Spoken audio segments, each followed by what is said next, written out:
Have you ever stopped to wonder if some of the habits you've carried with you over the years, habits that felt so natural, so harmless, might actually be silently robbing you of your joy, your energy, and your peace of mind? As we grow older, it becomes easier to fall into certain routines, to accept that this is just how life is now. We tell ourselves that slowing down, feeling tired, or withdrawing from others is normal, that it's just part of aging. But what if I told you that's not entirely true? What if I told you that some of these common habits are not only unnecessary but harmful, quietly limiting your happiness and preventing you from living your senior years with the vitality, freedom, and joy you deserve? Habits that seemed fine in your 30s, 40s, or even 50s may now be holding you back, affecting your health, your relationships, and your emotional well-being in ways you never imagined. In this video, I'm going to share 7 powerful things you need to stop doing right now if you're in your senior years. These aren't minor tweaks each.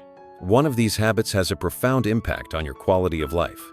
From how you interact with others to how you take care of your body and mind, these points will open your eyes and, more importantly, empower you to take back control of your life. If you haven't subscribed yet, now's the time. Click that subscribe button and ring the notification bell so you never miss another chance to improve your health, your happiness, and your independence. And trust me, number 7 on this list is the most important. You do not want to miss it. 1. Stop saying yes when you want to say no. Have you ever found yourself nodding in agreement during a conversation, even though deep down you disagreed? Maybe you said yes to a favor, an invitation, or a request, even though your mind was screaming no. You're not alone. As we grow older, many of us fall into the habit of saying yes just to keep the peace, to avoid conflict, to not be a burden, or simply because we think our opinions no longer matter. But here's the painful truth. Every time you say yes when you really want to say no, you are betraying yourself. You're giving away a little piece of your self-worth. You're silencing your voice. Over time, this leads to resentment, frustration, and a sense of being lost in your own life. Why do we do this? Society often teaches us that being agreeable means being kind, that going along with others is polite, that in our senior years we should be seen, not heard, that our role is to support, not to lead. But that is a dangerous belief. When you constantly agree just to avoid conflict, you're not keeping the peace, you're losing your peace. You might think, it's easier this way. I don't want to cause drama. But at what cost? When you silence yourself, you're allowing others to make decisions for you about your time, your energy, and your life. You're living by someone else's rules, not your own. And that can lead to feelings of powerlessness, like life is just happening to you, instead of being something you shape. You've lived a lifetime of experiences. Your thoughts, your opinions, they are valuable. They come from wisdom earned through years of learning, growing, and living. Why silence that? Why hide the depth of who you are? Let's be honest, how many times have you regretted saying yes when you knew you should have said no? Maybe you agreed to babysit the grandkids even though you were exhausted.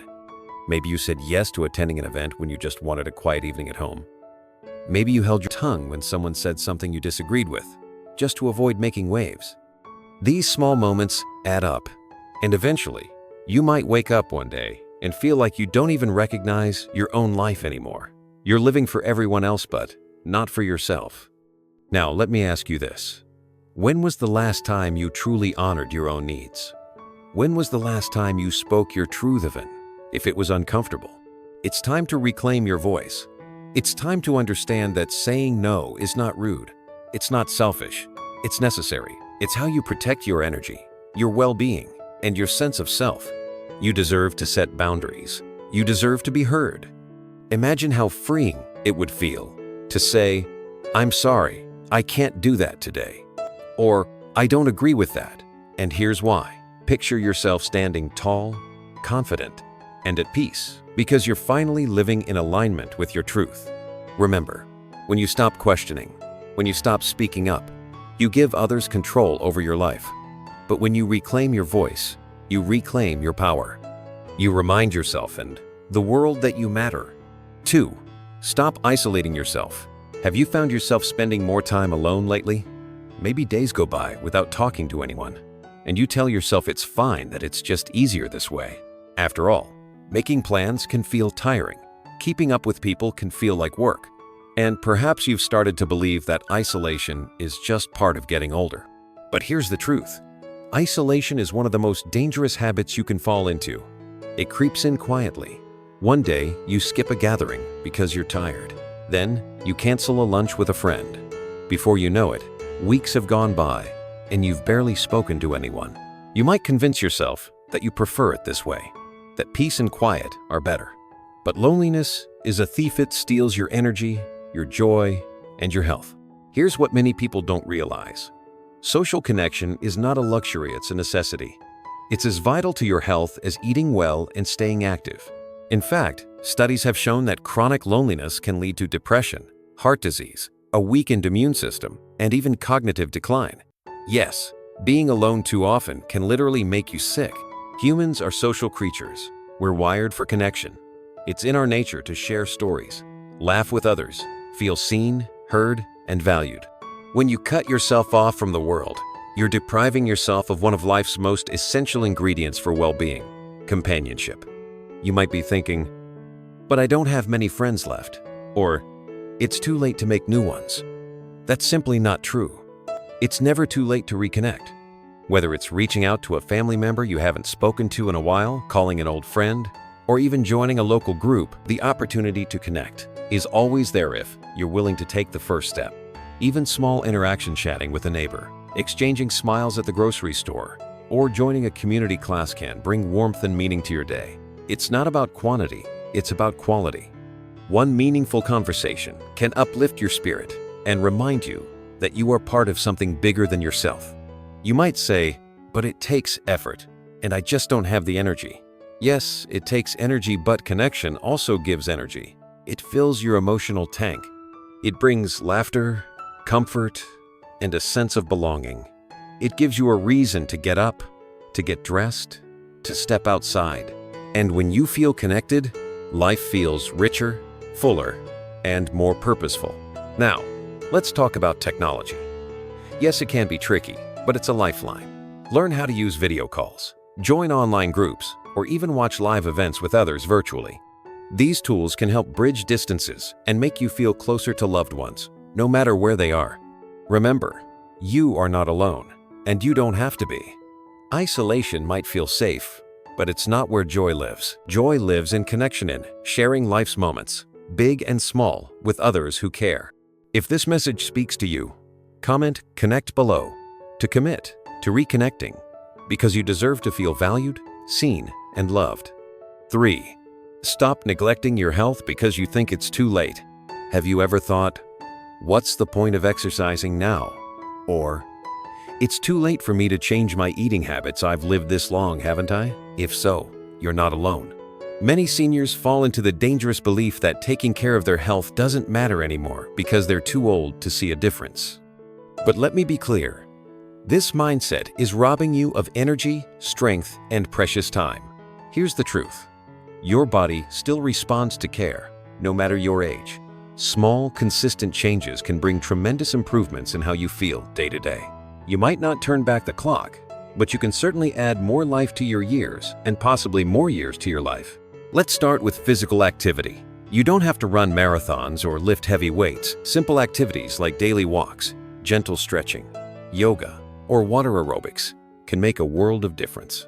They improve circulation, support balance and flexibility, and reduce your risk of fall zone of the biggest dangers for seniors. Every step you take, no matter how small, builds strength and independence. Think about this. Movement is medicine.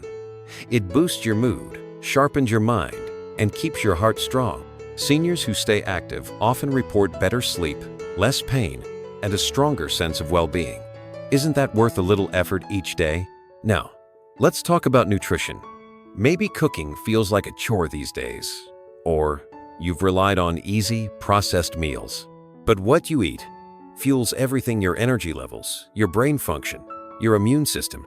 Whole foods like fruits, vegetables, lean proteins, and whole grains provide essential nutrients your body still needs. Staying hydrated is just as important. Water can ease joint pain, prevent fatigue, and keep your mind alert. And let's not forget about routine checkups and preventive care.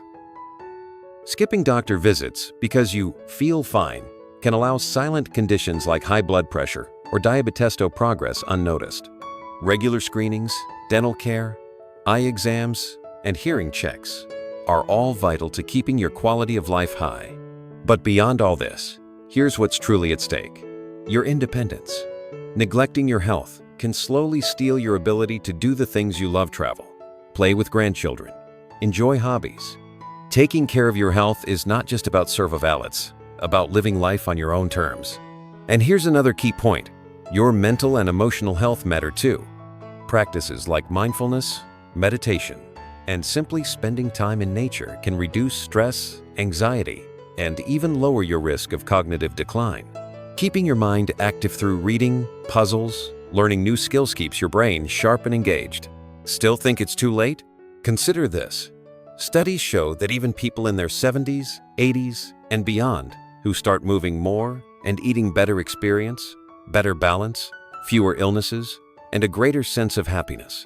Every positive choice, no matter how small, sends your body a message: I care. I'm not done yet. 4. Stop living in the past. It's natural to look back on life, the good times, the regrets, the people and places that shaped you. As we get older, our memories become more vivid, more cherished. But here's where the danger lies. When you spend too much time living in the past, you risk missing out on the beauty and possibilities of today. You might find yourself thinking, things were better back then, or if only I had done things differently. Maybe you replay old mistakes or losses in your mind. Maybe you long for the way life used to be, the energy you had, the people who are no longer with you, the dreams that didn't come true. It's easy to get lost in the what ifs and if onlys. But living in the past can keep you stuck, preventing you from embracing the richness of the present moment. Here's the hard truth: the past is gone. It cannot be changed. But what you do have, right now, is this moment, and this moment matters more than anything that came before it. When you dwell too much on the past, you're not just missing today, you're also shaping tomorrow with regret instead of with hope. Think about it. Every time you focus on what's behind you, you're giving up your chance to create something beautiful now. Whether it's reconnecting with someone, starting a new hobby, or simply enjoying the peace of a morning walk, you can't do these things fully if your mind is trapped in yesterday. Living in the past can also lead to feelings of sadness, bitterness, or even guilt. Maybe there are things you wish you had said or done differently. Maybe you feel you've missed your chance at happiness. But let me tell you, as long as you're breathing, you still have time. Time to make new memories, to heal old wounds, to experience joy again. Instead of focusing on what's lost, focus on what's still possible. The present holds endless opportunities for connection, creativity, learning, and love. Look around you. The world is still full of wonder, even in the smallest things.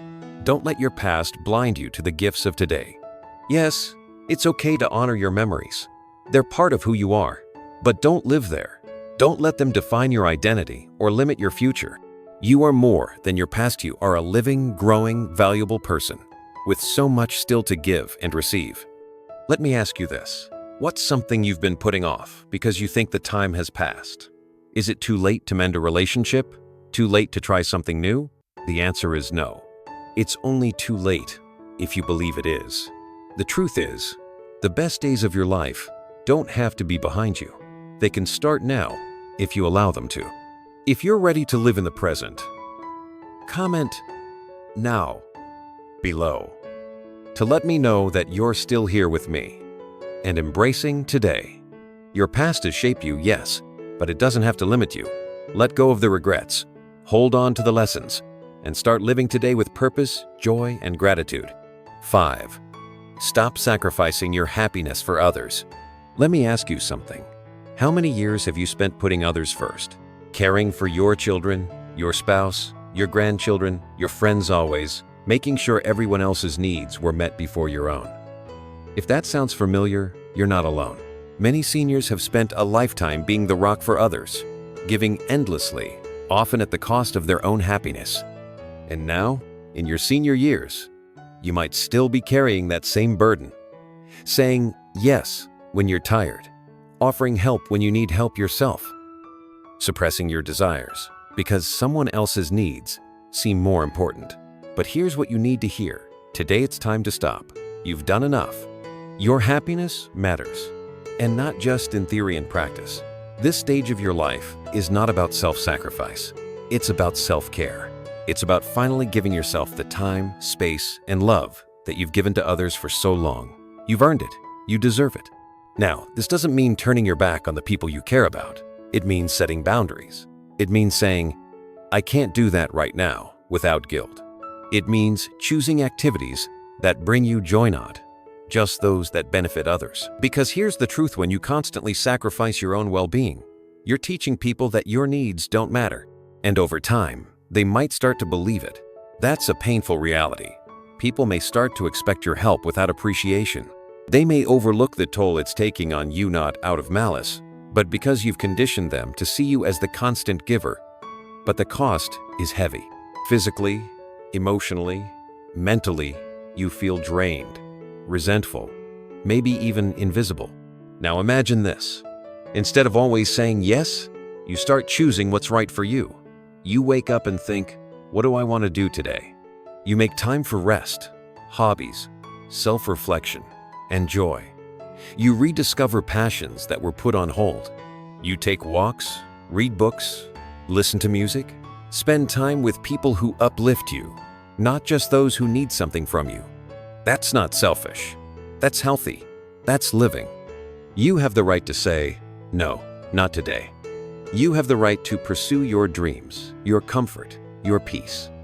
And if anyone makes you feel guilty for doing so, that's a sign that your boundaries are overdue. Let me remind you, you are not responsible for everyone else's happiness. That's their journey. Your responsibility now is to honor yourself, your needs, your joy. If this hits home for you, comment ME below to affirm that you're ready to start putting yourself first, because your life matters just as much as anyone else's. 6. Stop ignoring your limits. There's a belief many of us carry that admitting we can't do something means we're weak, that asking for help shows failure. And especially as we age, there's this pressure to prove we're still strong, capable, and independent. But here's the truth. Ignoring your limits doesn't make you strong. It puts you at risk.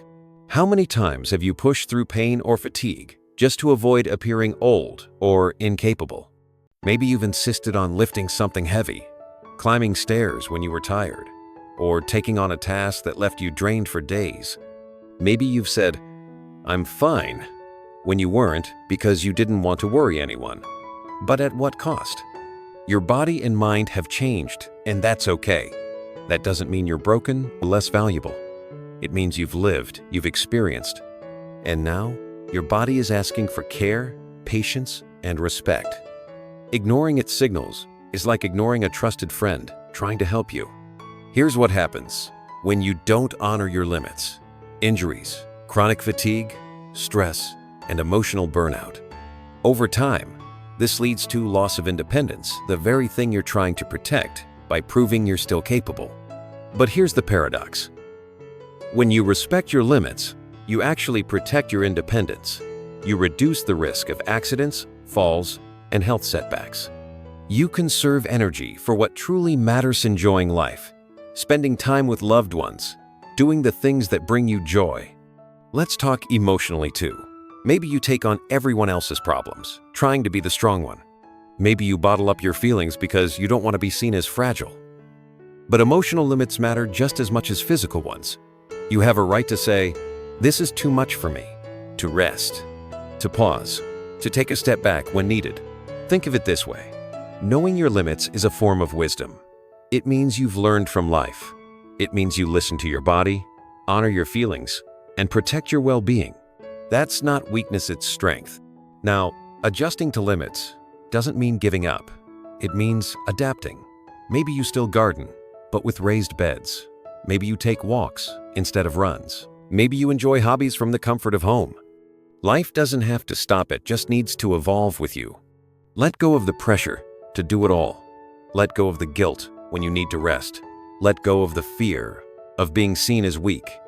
You are not weak. You are wise, experienced, and deserving of care. If this resonates, comment strong below to affirm that honoring your limits is not giving up, it's standing tall with self-respect. Every time you choose to rest instead of overdo, ask for help instead of push through, you're choosing health, safety, and peace. And that choice makes you stronger than ever. 7. Stop believing intimacy isn't for you. One of the most harmful myths about aging is the idea that intimacy, emotional or physical, is no longer for you. Society often portrays love, romance, and desire as things reserved for the young, as if there's some invisible expiration date on connection and affection. But let me tell you the truth. Intimacy has no age limit. None. In your senior years, you might feel that those parts of life are behind you. Maybe your body has changed. Maybe you've experienced loss, or your confidence has taken a hit. Maybe you've been told directly or indirectly that seniors shouldn't be thinking about love or touch or closeness. But here's the reality. Intimacy doesn't fade with age, it evolves. It becomes deeper, more meaningful, more soulful. It's not about performance. It's not about youth. It's about connection, comfort, joy, feeling alive and valued. Avoiding intimacy out of fear or shame cuts you off from one of life's richest sources of happiness. Whether it's a gentle touch, holding hands, sharing a loving conversation, or physical closeness, these experiences nurture your spirit. They release hormones like oxytocin and endorphins that reduce stress, improve mood, and even boost your immune system. Yes, intimacy is healthy for your body and your soul. Many seniors stop seeking intimacy because they think their bodies are too old or not attractive anymore. But beauty isn't about youth, it's about presence, kindness, and confidence. Your body tells the story of your life. It deserves to be celebrated, not hidden. Others avoid intimacy because of health issues, medication side effects, or fear of rejection. But solutions exist, whether it's speaking with a doctor, using gentle alternatives, or simply communicating openly with a partner. The key is openness, honesty, and curiosity. And let's not forget emotional intimacy, ability to connect deeply with someone through conversation, shared experiences, and trust. This type of connection is just as powerful, and it's never too late to experience it. Intimacy brings laughter, comfort, and a feeling of belonging. It reminds you that you are human, alive, and worthy of love. Don't let outdated beliefs rob you of this part of life. You've earned love, you've earned connection, you've earned joy. These aren't just small tweaks. They're life-changing shifts, each one a powerful step toward freedom, peace, and happiness. You've given so much. You've lived through ups and downs, joy and pain. And now, this chapter, it's yours. You don't have to accept limitations that aren't real. You don't have to carry burdens that aren't yours. You don't have to live in silence, loneliness, or regret. You can choose to live fully, deeply, and joyfully. Comment below. Which of these habits are you ready to stop today? Share your thoughts. It helps others know they're not alone. If this video spoke to your heart, please like it, share it, and subscribe. Help us grow this community, a place where seniors are valued, heard, and empowered. Your voice matters. Your life matters. Let this be the day you take back control. Let this be the moment you say, I'm not done. I'm just getting started. Thank you for being here. You are loved. You are powerful. And your best years may just be ahead. We'll see you in the next video.